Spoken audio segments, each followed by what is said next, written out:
it gives me great pleasure to have the man that everyone wants to dance to, John MEENEY. John MEENEY, Horsham first team coach? Assistant manager, first team coach. First team / assistant manager, all-round excellent human being. For those that are Hastings listeners, used to be first team coach at Hastings, doing a grand job with Horsham, who have had I don't care what anyone says, it's been a cracking season for him. And, he had a great cup run in the playoffs. Yeah, it's playoffs. Need a point tonight. Minimum. Yeah. And obviously in the Sussex Cup final at the AMEX. So let's get started on that little hint I said on about the Hastings. So obviously you were at Hastings last season. That came to an end. I mean, anything you want to kind of mention about that or talk about, or maybe just talk about that group that you had there? Oh, it was an amazing group. It was like it was a family on and off the pitch. It was the best 2 years that I've had in my coaching career, and I look at my coaching career very fondly regarding the clubs that I've been at. But I joined Hastings obviously with Gaz. Literally, that was my first club after Crawley. I didn't have a club for 18 months, and everything just clicked internally with the group, the staff, the fans.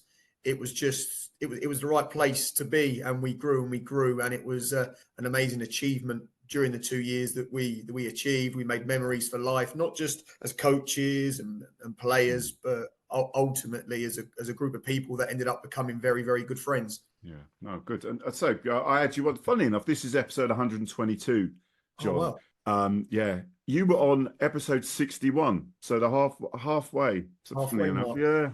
Wow. Just we were about 9 games to go. The last time I had you on, and you spoke about the family then. But and obviously that ended. We'll leave that. I feel as a Hastings fan very hard done by with what happened there. That's a bye. And I think we've got away with touch on it from again. I'm talking about Hastings again. Yeah. But I felt we got away with it. With Aggie coming in fairly quickly after the Barnes experiment and the people that came in there. What's your thoughts on what Aggie's done this season? Obviously, you little buggers, you've turned us over twice. Can't doubt that you've got the wool over us at the moment. So, I mean, what do you think about our season? I think since Aggie's come in, it's been phenomenal. There's no doubt in Aggie's the right man for the job. He gets it. He gets Hastings on and off the pitch. He's a first class coach. And for me, the biggest thing alluding to earlier, he understands Hastings. He understands the program that's there at Hastings regarding not just that first team level and the board and the fans, but he gets the youth development. And I think when Gary and I departed, I think Hastings lost their identity for a period. Yeah. And I think with Aggie coming back in, supported by Ben, Bobby, Dane, James, and also at the top now regarding the Whites, everyone just gets it. And there's no better coach, manager around that is the correct fit for Hastings. And I think in such a short space of time, it's clear to see the work that Aggie has done, implemented with the current group of players. If that's also getting the recruitment right, bringing in the correct characters that can help those young players along the way. There's a clear identity, style of play. There's those non-negotiables, core values that we all know that have worked at Hastings. They're there to see alongside the technical and tactical aspects that Aggie, the staff and the players are looking to embed in their performances. Yeah. Well, you now you're at Horsham. Now, I know you had a little brief stint there, didn't you, before? So you know Dom. I mean, I don't know how well you know Dom. Was he straight on the phone as soon as he heard you were free, John, or how did it work? Well, it's always, I'll be honest, it's always this time of year that like coaches and managers do with players looking to renew contracts or sign new players. Everyone talks this time of year regarding what are your plans for obviously the following season. But it was, for me, my mind was made up actually quite early last year that I was going to depart Hastings. One, due to a personal reason that you and I know. Yeah. but also I didn't trust what was going on behind the scenes. You know, and at the end of the day, this is my livelihood. And I had to be selfish to look after my family. As everyone knows, I was full time at Hastings, looking after the 19s, the 21s, as well as the first team with Gaz, traveling Monday to Saturday. And I just didn't trust what was going on behind the scenes. Didn't know who to trust. You hear a lot of things, and you know what? I don't want to get involved in all that. I'm a football person. I love my football, but I've also got a duty of care and a responsibility to look after my family. And that's why I made the decision to depart. And you have to be selfish and you have to look at things. And once Dom obviously knew from a conversation that I wasn't going to stay at Hastings, I said, look, wait to the end of the season. I'll look at a few offers that obviously come my way. And it was just right to join Horsham this season and get obviously the T's crossed and the I's dotted, as the saying goes. Yeah, none from Finland. I remember you or Finland. Yeah. No, there was. Do you know what? I've always looked abroad. You know, for another stint abroad because I feel like I'm a more rounded person, more mature off the pitch, and would be better for the experience a second time round if I was to go abroad. But the biggest thing at the forefront for me was my wife. Yeah. Moving into a new house and obviously becoming a father. Yeah, congratulations yet again. I have to say, Lorenzo, Super Thank Lorenzo. you. And have you got him in his Napoli kit yet, or I mean, how's it work? Everything's too big for him at the moment because he came early. But as soon as we can get him into football kits and get a ball at his feet, trust me, I'll be doing that. I'm sure you will. So, I mean, what was it? So, first of all, starting off with the Horsham, you walked into that dressing room. How easy was it to kind of sort of link up with the group? I mean, before you got there, they were a good side, but it seems like particularly this season, hard to score against. They just have that. They just know how to, the niggly stuff, the little 5%. They know, they know what to do. How easy was it for you to work with these guys? First and foremost, going to Horsham, I see it from the other perspective where we come up against Horsham last year. And anyone that knows me, I'm very meticulous and very thorough in my observations on the opposition and how we go to work during the week on the training pitch to make sure that we're our best versions within our principles of play. So I had a good understanding of how Horsham played in possession and out of possession. And I recognised that there is a clear identity there. There is a very good togetherness there. It's a group that have been together for a while. They all understand each other's roles and responsibilities. They've progressed within the league standings year upon year. I knew that they had very good attacking flair. One of the highest goal scorers in last year's league. So I knew quite a fair bit. I think joining them, there was a few things that I wanted to improve. I wanted to improve the mentality of the group and the club. I wanted to keep encouraging what they were good at, but there was also things that I wanted to develop within their performance regarding their style of play, regarding their away record, which is the second now best in the league. I wanted to make them harder to beat. But that's not just obviously with the ball out of possession. Also, how could we defend on the ball through possession dominations and obviously looking after positioning on the pitch. So I wanted to develop that. And overall, I'm a winner. I'm a winner. We can talk about styles of football and different systems of play. I'm a winner. And my CV shows that wherever I've gone, I've had good success. And that links into the mentality. I like to think that today it's been clear to see within our performances and what we've achieved at this moment in time. And look, at the end of the day, the objective was to get into the playoffs. And we need to do that, obviously, speaking today on the evening of the game against Cheshunt. We need to make sure that we do that away from home. Well, there are two things there. Obviously, I have Terry from Margate, who comes on the round table.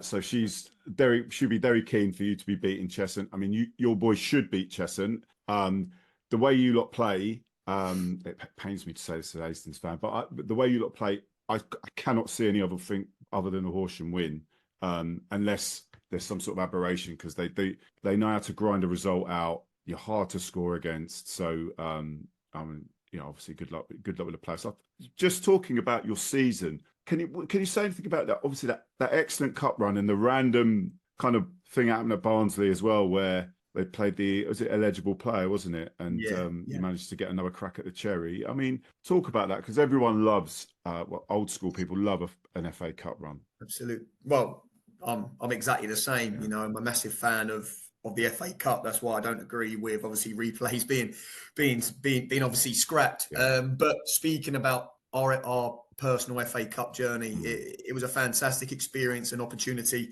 for everyone involved. And yeah, always look back at that forever proud of obviously our performances, the journey, being on TV. But ultimately, for me, on a personal note, they're the games that I want to be involved in consistently. I want to be testing myself against elite coaches and managers. And like I say, the boys were brilliant to do what they did. You know, like we had to sort of navigate ourselves through a few replays in the early stages, but then we really embraced the Dorking, the Barnsley, and the Sutton games. But I think that FA Cup journey, there's no doubt in the quality within the squad, the experience within the squad. But I really think it helped us develop a stronger mentality, which was one of the objectives that I wanted to help improve within the club regarding the mentality. And I think having to navigate ourselves in some of the replays first and foremost, and have to travel away to lower league teams, that had to do a little bit on the mental side, and that gave us a bit of a resilience. It allowed me to embed certain aspects within the group, and then, like I say, we was always the underdog against Dorking, Barnsley, and Sutton, which we embraced. We went to work. We had a game plan. We had our principles of play. We wanted to showcase what we were about, and we got our just rewards to a degree. And I'll be honest, still to this day, I'm still a little bit disappointed that we got to 60 minutes 0-0, and we didn't really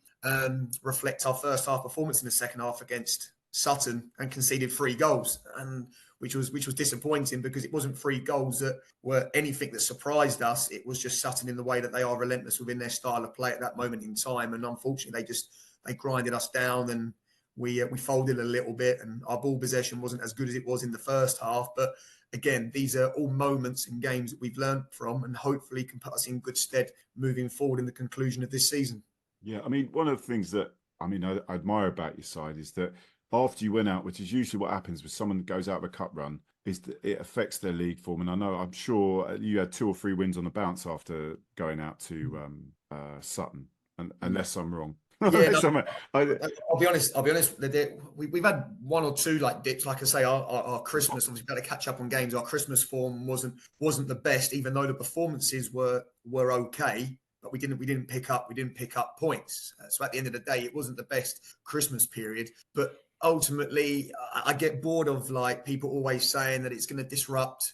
You know, there's going to be certain things, especially if you've got a smaller squad, and you know the attention can be diverted mentally or physically. The boys are feeling more stressed because of the games, Saturday, Tuesday. But it's one of those that people always say it, and I'll be honest, it just gets boring. And I'm like, well, if you constantly think the same or you constantly do the same, well, you're going to get the same rewards. So let's just give it a good go and see where it obviously takes us. And unfortunately, we put ourselves in a position that, 1, we wanted to be in, but 2, like I say, 58 games now, and we're in this position. It just goes to show that actually, yes, a little bit of luck, but if you've got a little bit of knowledge and experience of how to navigate yourself as a player, as a group, as a staff, you use your resources correctly around the club, actually, you might be able to achieve something impressive. Well, it's, you know, playoffs and Sussex Cup coming up. I mean, it speaks for itself. I mean, one of the things I noticed about your side though is there's goals throughout the team, and like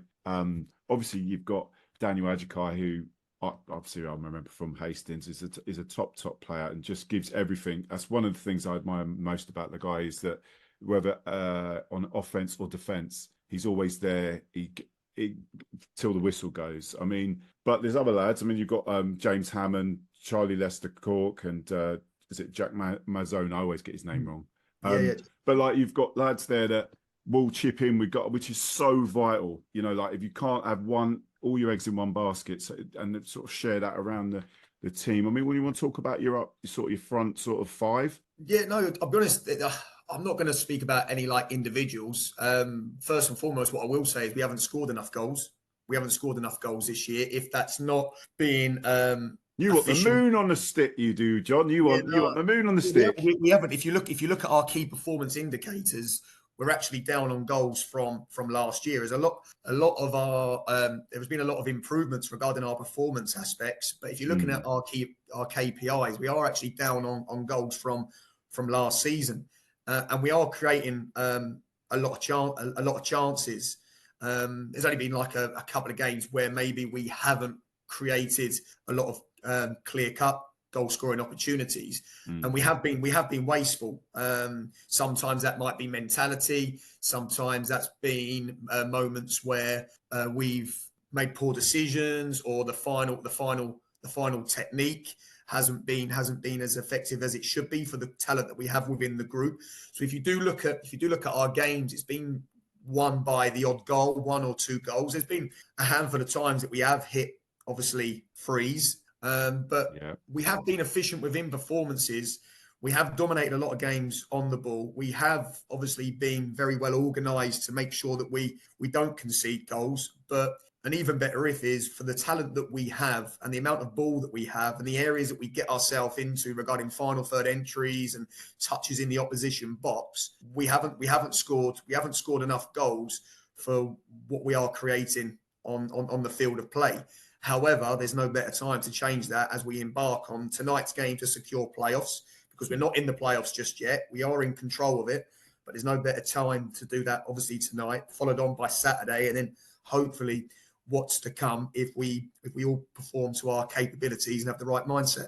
Yeah, so there's no real point me asking you about who you fancy in the playoffs, because you're not in there yet, are you?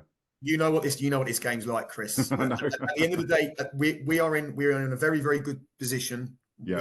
We control our destiny, but you have Crescent tonight that have got something to play for as well regarding survival. Yeah. So we're going to be embarking on a group of beasts that are going to be doing all they can in their own match arena. And first and foremost, we got to go there and embrace that, enjoy that, compete with the right mentality, with the right physicality, and then hopefully when our moments come, we're smart and clinical. Fair enough then. Okay, well, we move on to the Sussex Cup then. Let's talk about the Sussex Cup. Now, as I remember, I'm sure you've been there before with Worthing, didn't you? Yeah, we lost to Eastbourne Borough 1-0. Well, obviously the result was not a happy one for yourself. But tell us, this is coming out on Saturday, so tell us, for anyone listening, that what is that Sussex Cup like? What's it like being at the AMEX, just before I asked you? Yes, yeah, that was, yeah. So being at the AMEX, that whole sort of thing, how is it? What are we to expect? At the end of the day, it's fantastic. It's all about the Sussex community. It's a prestigious local cup competition that I've always wanted to get to the final. It's a fantastic sort of day, or in this case, evening out for all fans, but also for the volunteers and the support staff behind the scenes. Everyone can embrace a fantastic day, a fantastic evening where they'll be creating memories together that can last them a lifetime. I'm one of those that I am a bit of a traditionalist, where I respect the local cup competitions. Like I say, we spoke about the FA Cup, obviously being in the UK, but this for me, the Sussex Senior Cup, I always enter it with great satisfaction, pride, want to do well in it. It's got great history, and it's another opportunity to win a trophy. The whole day, evening is a fantastic occasion, and in this situation, it's going to be played by 2 historic local clubs, and I'm sure it'll be a fantastic game that everyone can enjoy as a spectacle. Yeah, I certainly hope that. I hope we try. It is that. I hope it is a good spectacle. So I'm sure a few of them will be listening. So talk to us about the Lardy boys. Obviously, you've had the Hastings fan base, We are what we are. But like, talk about the Lardy boys. Come up, what they like as a group. They seem, you know, they come in numbers. You know that they're a good support. What tell us about them? Yeah, Your they're mad. experience. They're mad. Yeah. They're mad. They're left field, which is what I like. Obviously, again, really historic. How obviously like the Lardy Army all started. They travel home. They travel home and away. Like anything, you see your diehards when you go away from home. It's very easy to fill your stadium when obviously you're at home on your own doorstep. Yeah. But for me, like the proper fans, you know, come away from home on a midweek, not necessarily a Saturday, but a midweek. The Lardy Army, they're always there. They've seen the transition of the club from obviously when it dropped out of the Isthmian League and then come back up again. They've been a ever-present supporting fan base that obviously understand what it means to support a club like Horsham. And they've always been great. They've always been great with me, but wherever I've gone, I like to think I've had a good rapport with fans because I've always been honest. I've always been myself, and I've always given 110% in what I'm looking to do for that club. And it's just been nice this year that we've been able to give, like the Lardy Army especially, some great memories when you think of getting to the Sussex Senior Cup final, the FA Cup run, the furthest the club's been in the FA Trophy. To date, I think it's going to be the highest that the club has finished in the Isthmian Premier League. So there's been a lot of positives this year.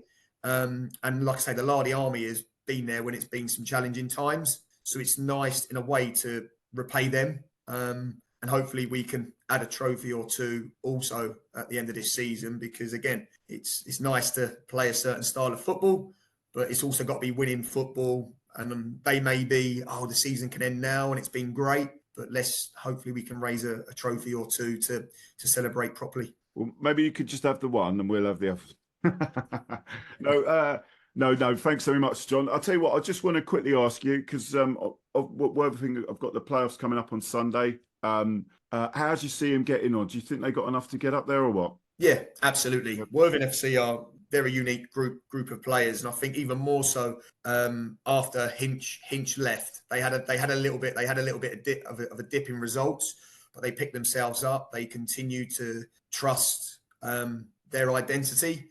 They stuck together. They found a way, and they're a unique team. On their day, one-off games, I don't think anyone would want to play Worthing because of the way that they play.